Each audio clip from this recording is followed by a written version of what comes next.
Hey guys, welcome back to the Bay Area Sports Addiction. I'm Alex. We have Brian with us today, and we're going to be talking about the 49ers free agency so far. Just a little recap.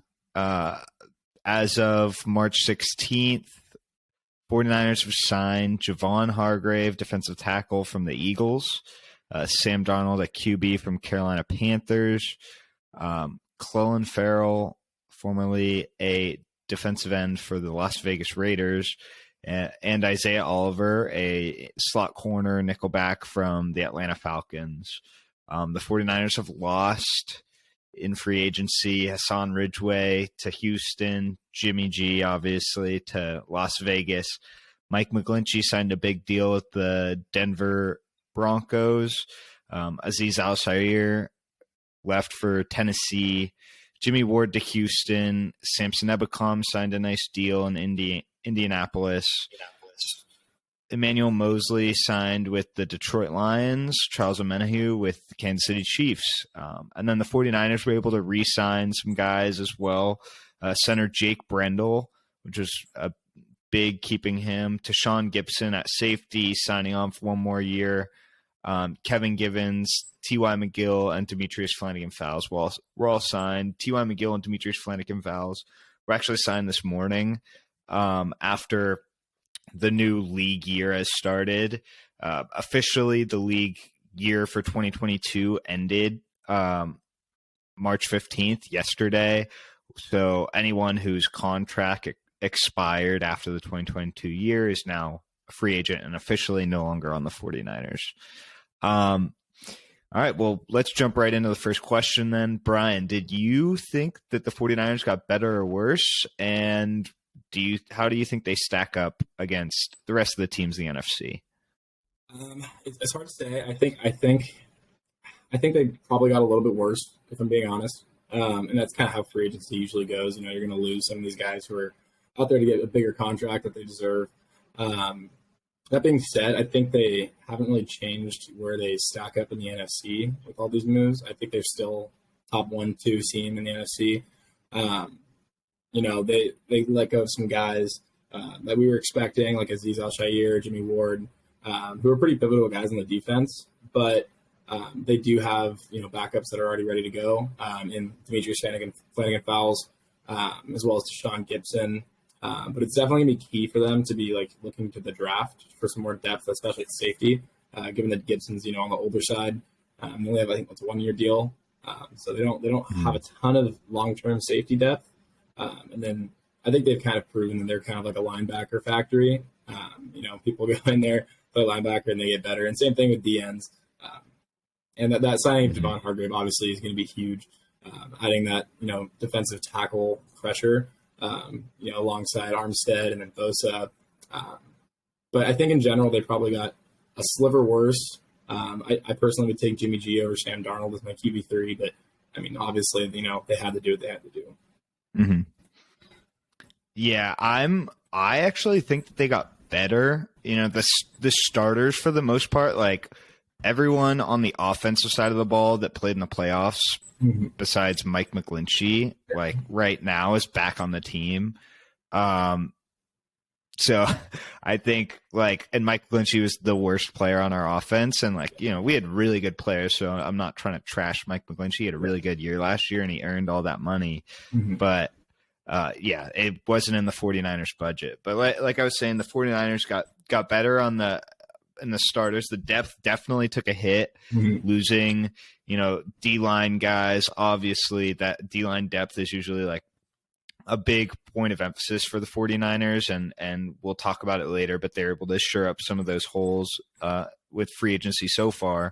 But we're probably expecting them to take at least a defensive tackle in the draft. But yeah, as of right now, there's only 59 of the 90 total roster spots for the season are filled. Obviously that's going to get filled up by the draft and free agents as the before training camp and then the eventual season starts. Yeah. But obviously the D-line added a stud up the middle. Javon Hargrave was had double-digit sacks last year. High character guy. Best, like one of the best interior pass rushers. Probably behind like Aaron Donald and Chris Jones. But him up the middle with Armstead is going to be awesome. Like the last time we had that was our last year with DeForest Buckner. We made it to the Super Bowl. Yeah. We ended up giving him the same contract, but yeah, Andy was younger. But obviously when the contract was given, like if we had given Defoe that contract back in 2019, we wouldn't have been able to sign some of these other guys. Yeah. But keep it going. DBs will need to step up after we lost like Jimmy Ward and Emmanuel Mosley. But Diamador Lenore is coming back. Obviously we signed Isaiah Oliver, who's going to be a good slot corner nickel. And he'll be able to compete with Sam Womack, who actually during the beginning of the year last year, before Jimmy Ward kind of grew into that nickel role, I think Womack had that locked down at first. So like to see some competition there. Yep. But obviously our stacked D line will now make it a lot easier on the back end for those guys, because they're gonna QBs will have to get the ball out faster. 100%. Yeah. Losing E-Man, sucks. I love Emmanuel Mosley, and he honestly is a lockdown corner. But coming off an ACL tear, he got his bag.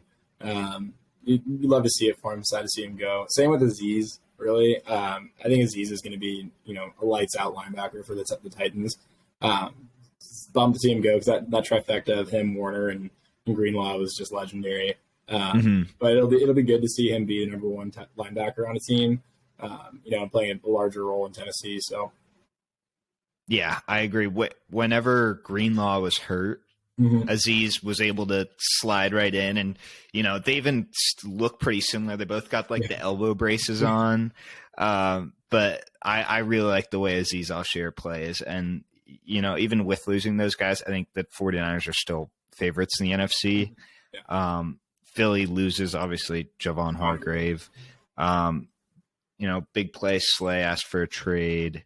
Yeah, both their linebackers, White and Edwards, both gone in free agency as well. 49ers still have the best and most talented all-around roster in the NFL. Maybe they don't have that high-end QB talent, or at least we don't really know right now with everyone hurt. But is Dallas really a threat? They added Stephon Gilmore, but they weren't No, that it good comes anyway. down to the Eagles and the Niners again. The Cowboys are fighting for that third spot in the NFC. But yeah, I think it doesn't move the needle, this free agency, too much. I think the Eagles got significantly worse throughout free agency. The Niners, kind of stayed relatively in that same range where they were at. So yeah, I think they actually probably stack up better than they did. But I kind of stand by my point. I think they got just a sliver worse. But I don't think it moves the needle much either way. All right. Well, were there any free agent signings that the 49ers made that you particularly really like that may not be, that Javon Hargrave, really big name? Yeah. Clelin Ferrell, I think, is an awesome pickup for the Niners. Number 4 overall pick. I think it was 2017, same year that Bosa got drafted. I had the year off there, but 2019. 2019, yeah. Bosa was a number 3 overall pick. Clelin Ferrell was a number 4 overall pick. You've seen what the Niners coaching staff does to D linemen. They come in when they're kind of down on their luck, and they leave and they get more money than they came when they came to the Niners. So I think that's a great opportunity for Kuzak. I forget how to say his name, but Kasarik. It's a great opportunity for Kasarik to develop him into the next Arden Key. Yeah, I was gonna make that exact same comparison. The 49ers got Arden Key, was a first-round pick from the Raiders as well, and he ended up leaving, getting paid after having his best. He had more sacks on the 1 year in the Niners than he did in his previous 3-4 years with the Raiders. So yeah, that was Clelin Ferrell was also one of my picks for a sneaky free agent pickup. I really like the Sam Darnold pickup as he obviously didn't work out for him in either New York with the Jets or Carolina with the Panthers. New York, that organization is just like, Yeah. I don't even know what's going on there. They just can't seem to Yeah. figure it out. I mean, he did have that quote where he said he was seeing ghosts out there. New York which is, media, dude, it's just yeah, a killer. It's Zach Wilson. I mean, God. But even like when he went to Carolina, just get like a fresh start. He had some good tape and some good games against. It was like the Bucks, or maybe that was one of, I don't know. But he had some good games. He had some bad games. It's not like he had weapons at either location. And so he's like, rolling out of the pocket a ton because he's getting pressured. His offensive line wasn't that great at either stop there. Yeah. And as we saw last year with like Brock Purdy, maybe Brock Purdy is the truth, but all you have to do is really hit the throws that Kyle Shanahan's going to scheme open. And I mean, Sam Darnold, we saw it at USC. He has the ability to escape out of the pocket. He can do those rollouts that Shanahan had Purdy doing, and he's going to get a chance. Like, both quarterbacks are hurt right now; they're all technically injury prone. So, I'd like to see where this goes. He was a lottery pick, and maybe he can turn it around here in San Francisco. Darnold was my other favorite pickup by the Niners too. Again, like a first round guy out of USC. Definitely a lot of upside. I think he's 26 years old, 25 years old, which is pretty crazy as a veteran QB. But he's the oldest QB in the locker room by a few years. And yeah, he has the ability to do it. And realistically, like, you look at like Jimmy G and his career at the Niners, like, they never asked him to do too much. If you can play within the Niners scheme, you'll succeed in San Francisco. And I mean, who knows if or how often Sam will see the field, but if he does, that's a really, really solid QB3 option. Yeah. And I like the contract that we gave him. It didn't end up being like, Jimmy is getting quite a bit of money. What do we think of Vegas? That's pretty interesting.